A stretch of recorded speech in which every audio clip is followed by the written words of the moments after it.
పుష్ప సినిమాకి అవార్డు ఇచ్చారా, అల్లు అర్జున్ యాక్షన్కి అవార్డు ఇచ్చారా? ఇప్పుడు అందులో రావణుడు ఉండొచ్చు, లేకపోతే ఇంకొక రాక్షసుడు ఉండొచ్చు, లేకపోతే ఇంకొక విలన్ ఉండొచ్చు, లేకపోతే ఒక దుర్యోధనుడు ఉండొచ్చు. ఏదైతే మనం విలన్ అనుకుంటున్నామో నెగిటివ్ పాత్రలు ఉన్నాయని ఆ పాత్రని పెట్టి అవార్డులు ఇస్తారు తప్ప ఏదో పుష్ప సినిమాకనో దీనికి కాదు కదండి. అల్లు అర్జున్కి ఇచ్చిన అవార్డుని ఏ రకంగా చూడాలి, దానికి దీనికి లింక్ పెట్టడం? You're right. ఎందుకంటే ఒక మన జర్నలిస్టు మిత్రుడు ఎమ్మెల్సీ తీన్మార్ మల్లన్న మొదలు పెట్టారు ఆ అవార్డు వెనక్కు తీసుకోవాలి అని. అవార్డు అల్లు అర్జున్ అనే నటుడికి ఇచ్చారు, నటనకి ఇచ్చారు, కథానాయకుడిగా. ఆ పాత్రలో పుష్ప ఏమేమి ఉంటే అవన్నీ రామారావు గారు కృష్ణుడిగా చేశాడు, దుర్యోధనుడిగా చేశాడు, రావణాసుడిగా చేశాడు, ఇంకా కీచకుడిగా చేశాడు. ఇవన్నీ రామారావు గారికి అవార్డు ఇస్తే ఆ పాత్రలన్నింటికి ఇచ్చినట్టు కాదు. అల్లు అర్జున్ ఆ విషయంలో కూడా తనకు జాతీయ అవార్డు వచ్చింది మొదటిసారి తెలుగు నటుడి జాతీయ అవార్డు వచ్చింది. ఇంతవరకు ఎవరికి రాలేదు, ఇంతవరకు రాలేదే అనే తపనతో నేను తీసుకొచ్చానని ఒక స్టేట్మెంట్ ఇచ్చాడు. సో ఇప్పుడు అవార్డులు రావటము రాకపోవటము, తీసుకోకపోవటము ఆ ప్రభుత్వాల మీద వ్యక్తుల మీద. నాకే ఒక అవార్డు వస్తే నేను తీసుకోలేదు, పెద్ద అవార్డే తీసుకోలేదు. ఇప్పుడు ఏదో అనుకోండి రామారావు గారికి పద్మశ్రీ అవార్డు ఇచ్చి ఆపేశారు అక్కడే. అవును. నాగేశ్వరరావు గారికి దాదాసాహెబ్ ఫాల్కే దాకా ఇచ్చారు. ఎంజి రామచంద్రన్కు భారత అవార్డు కూడా ఇచ్చారు. అప్పుడు భారత అవార్డు అనేవాళ్ళు, భారతరత్న స్థాయిలోకి తీసుకుపోయారు. ఇదంతా ఎందుకు జరిగింది? ప్రభుత్వాలు కేంద్రంలో ఉన్నవాడు అనుకోవడం వల్ల. ఇప్పుడు కొన్ని పరిస్థితుల్లో మీకు అవార్డు వచ్చింది, మీ సినిమా కూడా హిట్ అయింది, అంతవరకు నిజమే. ఇప్పుడు వచ్చి ఆ పుష్పలో ఉన్న అంశాలన్నీ బలపరిచినట్టు అవార్డు కమిటీ. లేదా అల్లు అర్జున్ పాత్ర వేసాడంటే ఆయన పుష్పనా? అవును.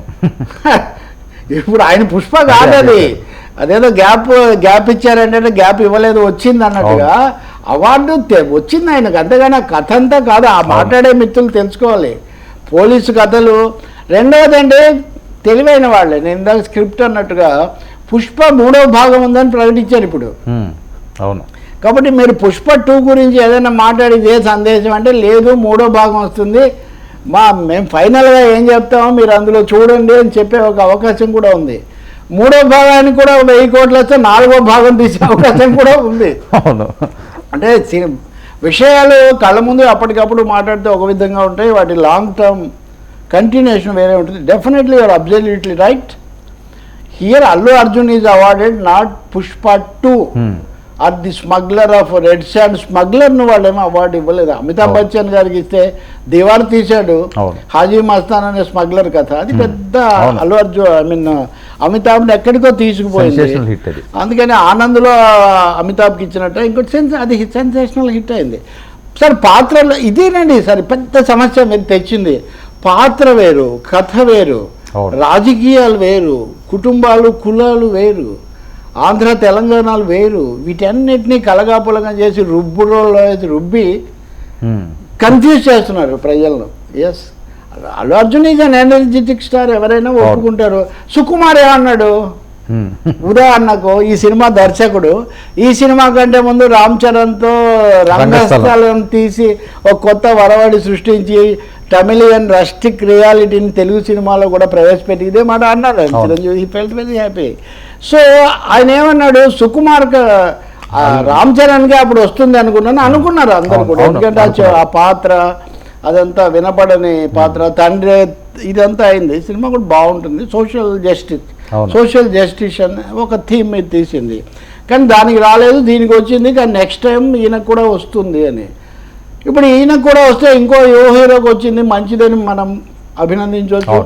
లేదు వక్రంగా చూసేవాళ్ళు అన్ని మెగాబాలకే రావాలా అని కూడా మాట్లాడవచ్చు. ఎంతసేపటికి మీ చుట్టే తిరగాలని.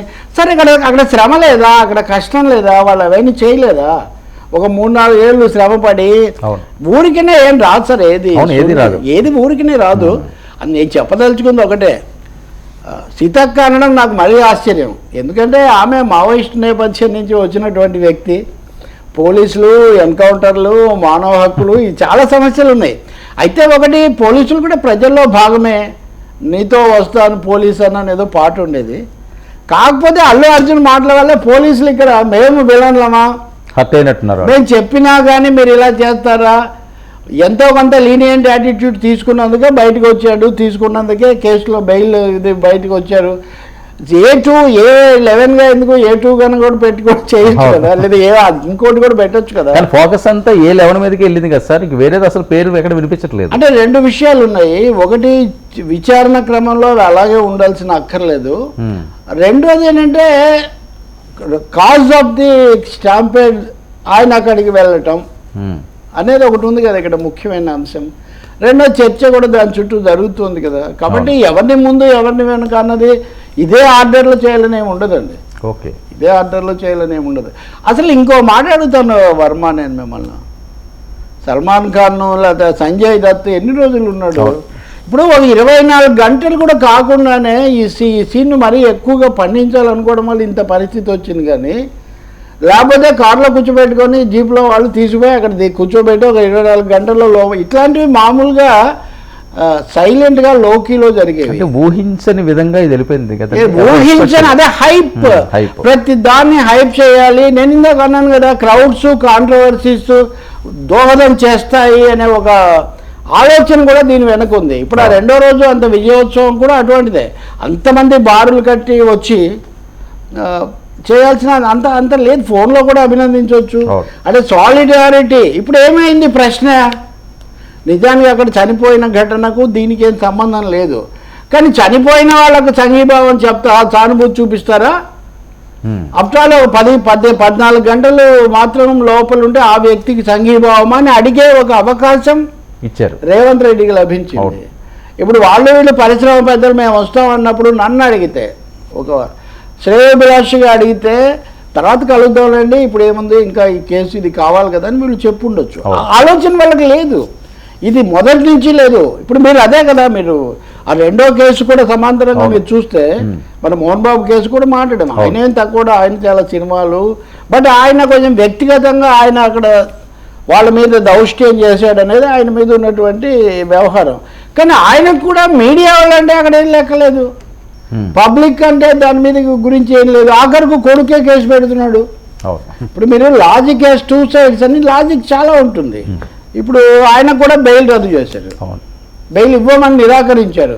ఈ వార్త రాసినందుకు మీడియా మీద ఆయన దాడి చేశాడు. ఇవన్నీ అబద్ధాలు, లేనిపోనివన్నీ రాస్తున్నారు, ఎన్ని కథలు సృష్టించారు. వాళ్ళు కూడా పోలీసులు ఎలా బిహేవ్ చేయాలో మోహన్ బాబు కూడా చెప్పాడు. ఇప్పుడు ఈ కేసులో కామన్గా ఎమర్జ్ అయిన ముందుకు వచ్చిన ఒక అంశం ఏంటంటే బౌన్సర్స్. అవును, మీ సేఫ్టీ కోసం సెక్యూరిటీ కోసం మీరు బౌన్సర్స్ని పెట్టుకోవచ్చు, అందులో ఏమీ తప్పులేదు, ఎందుకంటే ప్రజలు వస్తారు కాబట్టి. కానీ అదే సమయంలో బౌన్సర్స్ అనేవాళ్ళు అసలు ఎన్ఎస్జీ గార్డులను మించిపోయి జనం మీద విరుచుకుపడడానికి అవకాశం లేదు. ఇప్పుడు పోలీసుల మీద కూడా పడ్డారని.